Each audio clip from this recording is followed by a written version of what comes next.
I also strongly believe that we want to make sure the No Child Left Behind Act continues to work. You measure every day. That's why you're successful business people. I mean, you know what your business is doing. I believe we ought to extend that same principle to our public schools and ask a simple question. Can a child read at grade level? And in order to determine that, that's why you measure. And if the answer is yes, we all say, great. If the answer is no, the question will be, then what are you going to do about it? And so the principle behind the No Child Left Behind Act is to set high standards, believe every child can learn, and measure to see if we're getting results. And Congress need not weaken such a good piece of legislation.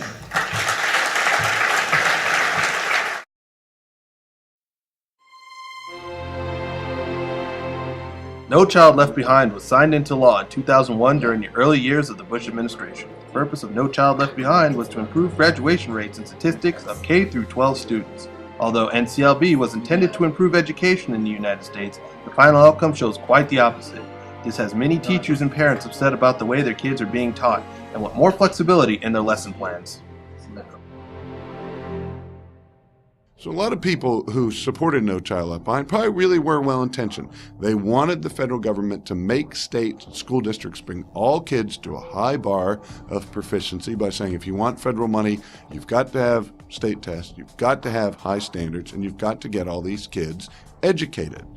Many others probably realized, though, and because it was hard to miss, that in No Child Left Behind, essentially what it was telling states was really set low bars, or write easy tests, or set low standards that you call proficiency because you stay out of trouble under the law, you get even more money, and everybody comes out looking good except for the kids who actually are no better educated than they were before the law.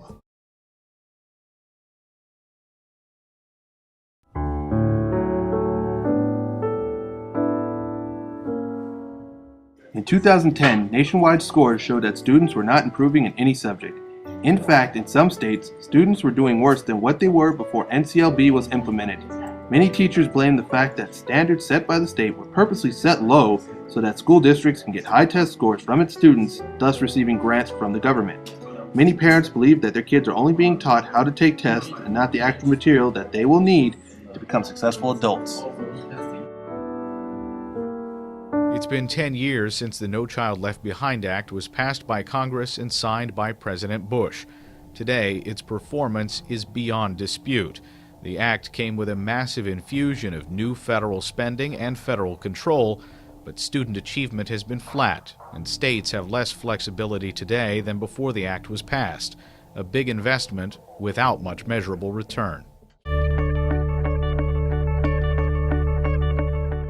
The U.S. Department of Education has invited each state educational agency to request flexibility regarding specific requirements of the No Child Left Behind Act of 2001, in exchange for rigorous and comprehensive state-developed plans designed to improve educational outcomes for all students, close achievement gaps, increase equity, and improve the quality of education.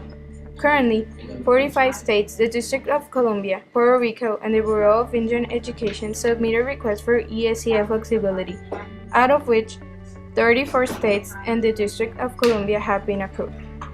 February 28, Commissioner of Education Michael L. Williams submitted Texas' request for a waiver from a variety of ESEA provisions in order to give TEA and more than 1,200 school districts and charters additional flexibility while reducing duplication between state and federal accountability systems.